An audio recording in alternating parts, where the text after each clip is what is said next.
They are free.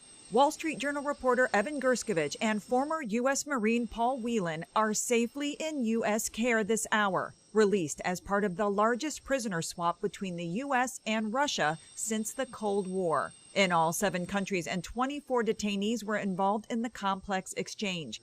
At the White House, President Joe Biden was joined by several members of the hostages' families. Multiple countries helped get this done. They joined the difficult, complex negotiations at my request. So for anyone who questions whether allies matter, they do. They matter. For Whelan, his release ends more than 5 years in a Russian hard labor colony after being convicted for espionage. Gerskovich was recently sentenced to 16 years in Russia for the same, after being held for nearly a year. The State Department had designated all U.S.-related prisoners as wrongfully detained. More than a dozen Russian prisoners were part of the swap, among them a colonel with the Russian Secret Service who was jailed in Germany, the highest-ranking prisoner demanded by Russian President Vladimir Putin. Vadim Krasikov. This is a guy who killed someone in a Berlin park in 2019. He's an operator. This is a murderer. The reality of hostage, if we sat around and waited for equal deals, we'd bring nobody home. This is going to be a legacy piece for President Biden. We stand for freedom, for liberty, for justice, not only for our own people, but for others as well. And that's why all Americans can take pride in what we've achieved today. I'm Laura Aguirre reporting. Hello, everyone.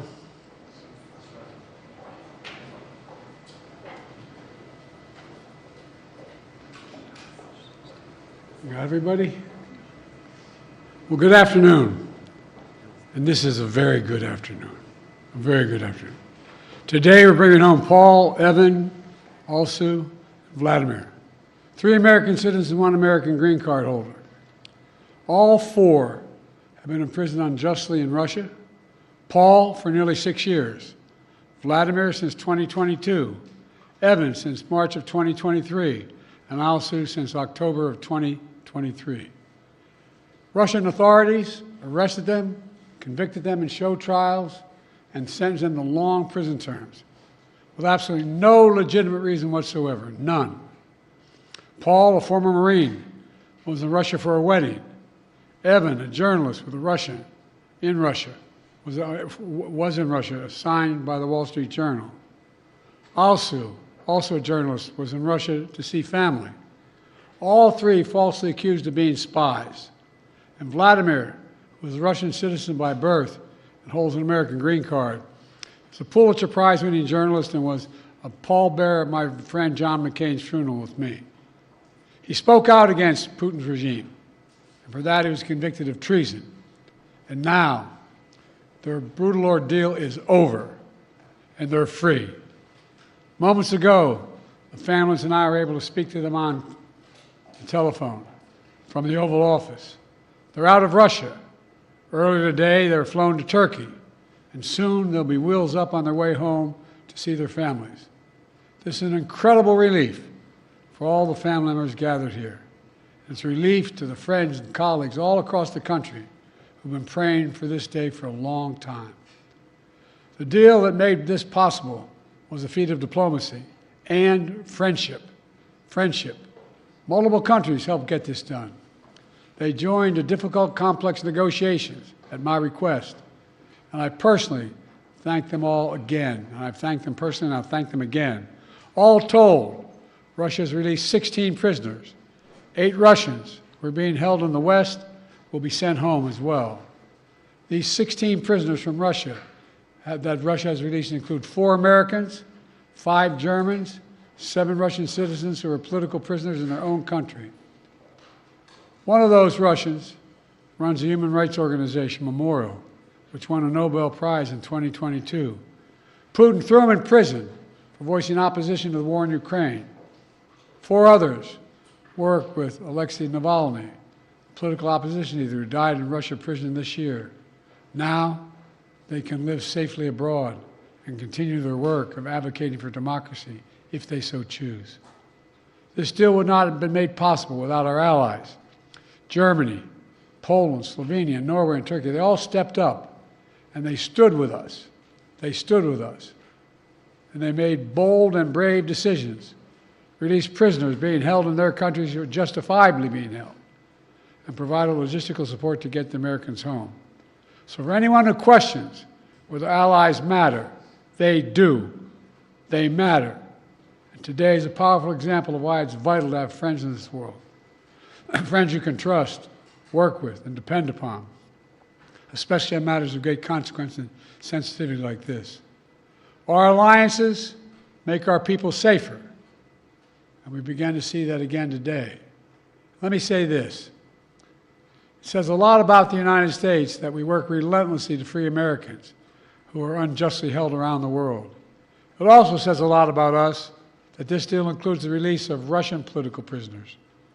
They stood up for democracy and human rights. Their own leaders threw them in prison. The United States helped secure their release as well. That's who we are in the United States. We stand for freedom, for liberty, for justice, not only for our own people, but for others as well.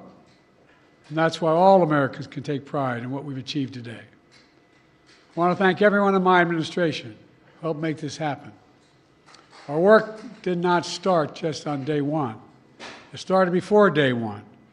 During the transition, I instructed our national security team to dig into all the cases of hostages being wrongfully detained, which were inherently, well, we inherited them from the prior administration. I wanted to make sure we hit the ground running, and we did. As of today, my administration has brought home over 70 Americans who were wrongfully detained and held hostage abroad, many since before I took office.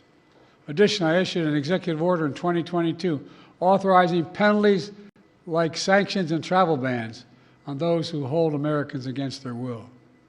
And my State Department has introduced new warnings for Americans about the risk of being wrongfully detained by a foreign government.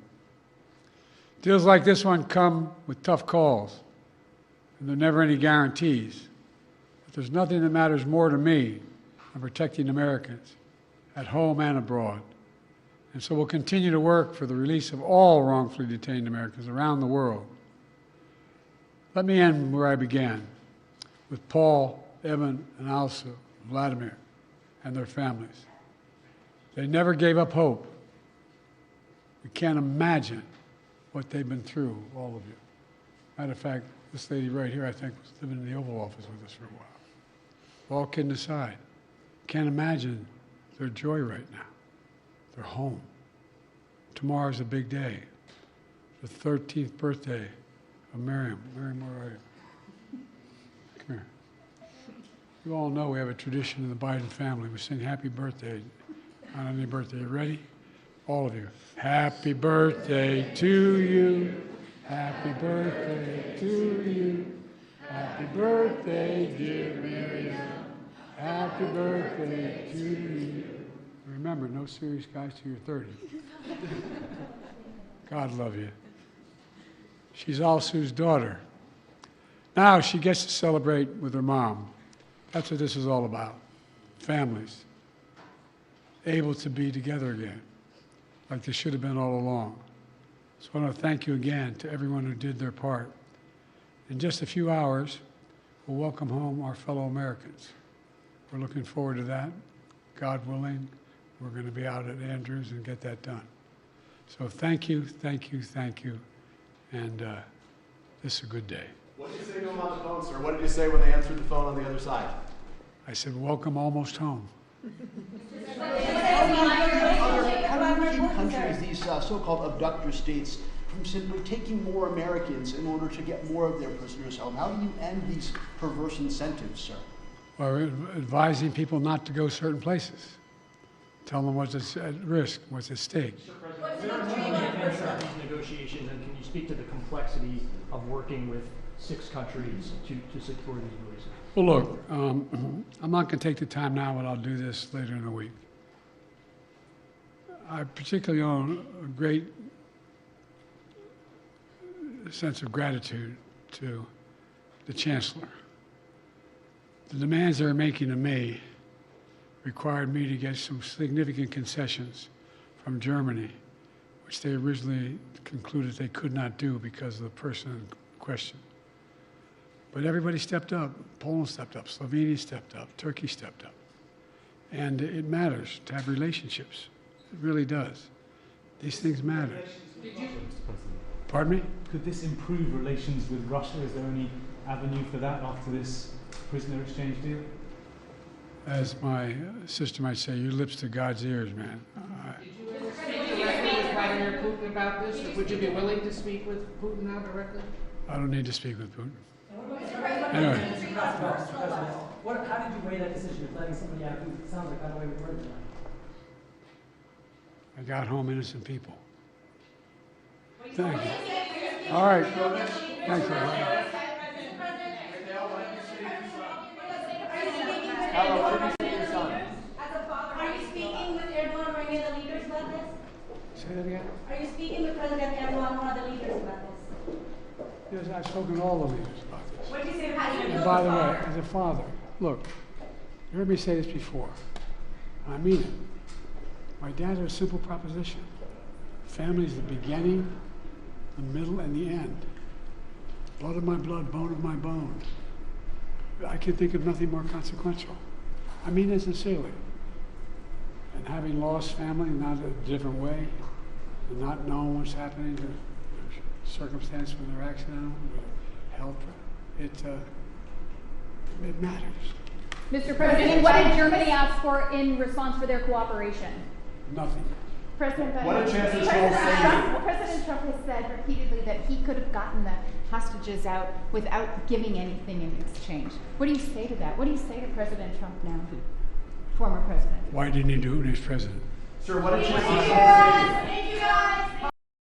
I am pleased to say that 4 Americans, Paul Whelan, Evan Gershkovich, Alsu Kurmasheva, and Vladimir Karamurza, are on their way home after being unjustly imprisoned in Russia, in addition to 5 German citizens and 8 Russian political prisoners. I am also happy to share that Secretary Blinken was able to speak with Paul, Evan, and Alsu an hour or so ago, and we expect them to be back in the United States in the coming hours to be reunited with their families. President Biden and Secretary Blinken have made securing the release of Americans wrongfully detained and held hostage overseas a priority, and we have seen dozens of Americans return home over the past 3.5 years. We are grateful for the support of our allies and partners who helped put a deal together, in particular Germany, Poland, Norway, and Slovenia, and we also appreciate Turkey for providing logistical support for the exchange.